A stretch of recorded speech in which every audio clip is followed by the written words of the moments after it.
여러분 안녕하세요. 약이 되는 말, 독이 되는 말, 박명희입니다.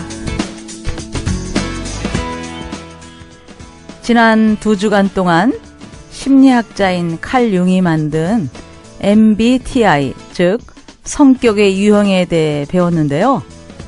성격은 외향성이 있는가 하면 반대로 내향성이 있고, 감각형의 사람이 있는가 하면 반대로 직관형의 사람이 있다고 했죠. 오늘은 3번째 유형 분별인데요. 우리의 마음이 정보에 대해 결정하기 위해서 기능하는 2가지 방식이 사고형이냐, 그러니까 thinking, 감정형이냐, feeling이냐 하는 것입니다. 사고형은 논리와 사실에 대한 관심으로 의사결정을 하는 것을 말하고요. 감정형은 인간의 가치에 대한 관심을 포함해서 관계의 조화를 우선적으로 생각하는 의사결정 패턴을 말합니다. 사고형은 감정형보다 공정하고 객관적이죠. 그래서 사고형은 항상 사람들이 어떤 결정을 내린 이유를 명료하게 설명해야만 이해를 하지요. 사고형과 감정형은 심리 유형 면에서 유일하게 성과 연관되어 있는데요. 이는 사고형이고 여자의 3분의 2는 감정형이라고 하네요. 사고형은 왜? 라고 물으며 만약 그가 이유를 분명하게 설명할 수 없다면 이것이 정말로 좋은 생각일 수 있을까? 라고 의아해하고, 감정형은 만약 그녀가 정말로 나를 존중한다면 그녀는 이유를 들을 필요가 없을 거야 하는 생각을 합니다. 사고를 선호하는 사람들은 절차와 정책에 대해 좀 더 편안해하는 것 같고, 감정을 선호하는 사람들은 특정한 사람들과 특별한 상황에 대해 고려하면서 매번의 결정을 좀 더 새롭게 하기를 원하는 것 같습니다.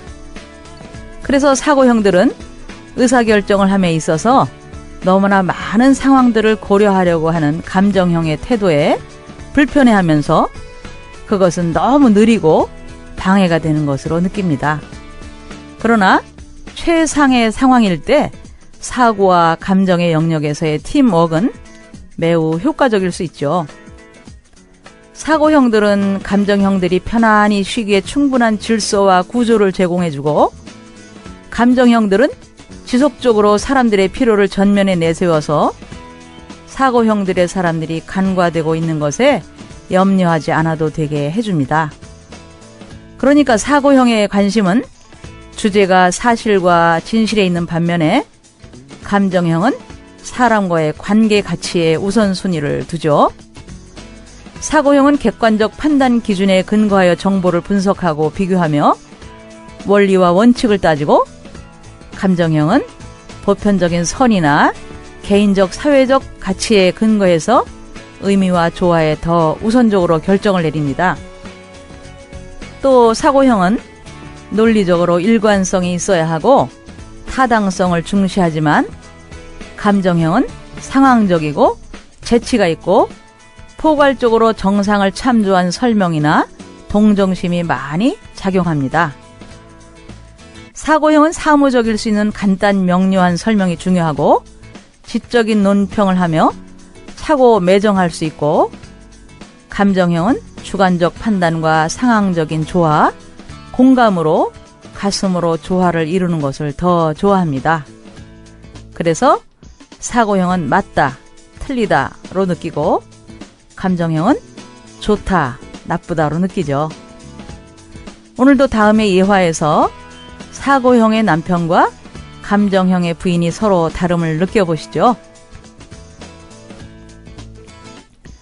맞벌이 부부인 혜수는 직장의 행사 준비로 며칠째 야근을 하고 있었습니다. 그날도 피곤해 지쳐 집에 돌아왔는데 남편이 먼저 퇴근해 와서 밥을 지어놓고 있었습니다. 혜수는 미안한 마음에 서둘러 반찬 몇 가지를 준비해서 밥장에 마주 앉았는데 남편이 왜 그렇게 힘들게 일을 하느냐 하고 물었습니다. 그래서 며칠 뒤 있을 행사를 위해 상사가 이런저런 것을 하란다고 하소연을 했습니다. 그런데 남편이 한심하다는 듯이 이렇게 말했습니다. 하란다고 그걸 다 해? 못한다고 하면 그만이지. 사람마다 자기가 해야 할 목이 있는 걸 어떻게 못한다고 해? 힘들게 일하고 온 사람한테 그렇게 말하면 섭섭하지. 그때 남편이 짜증스럽다는 투로 말했습니다. 피곤하다, 아프다 소리나 하지 말든지. 힘들다고 쩔쩔매면서. 그 말이 끝나기가 무섭게 눈물이 핑 돌아 혜수는 그만 들고 있던 숟가락을 내려놓고 말았습니다. 남편의 말이 바보처럼 멍청하게 일을 다 하면서 힘들다 소리는 왜 하느냐고 무시하는 말로 들렸던 것이죠.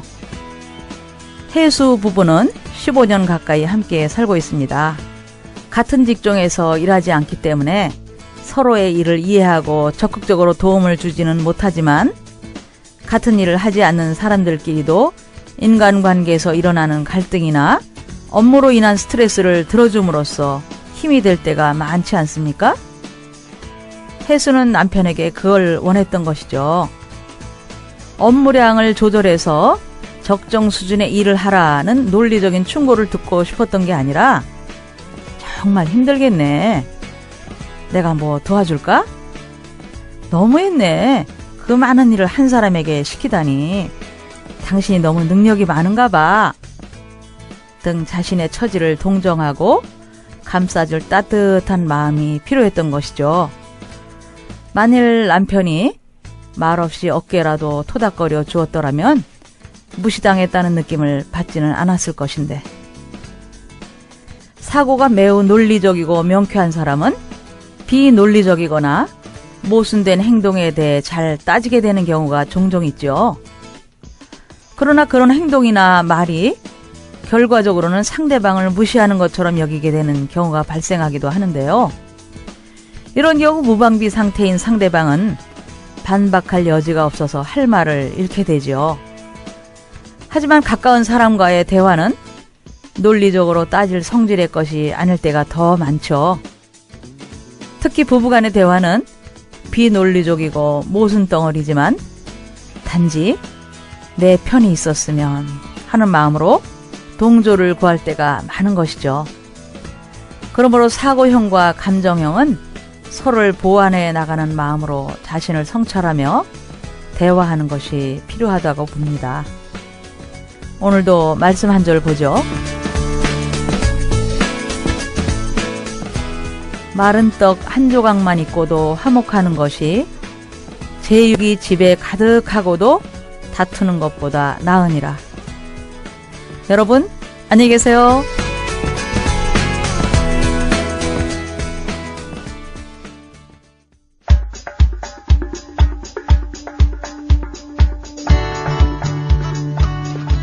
KCN 인터넷 라디오 방송입니다.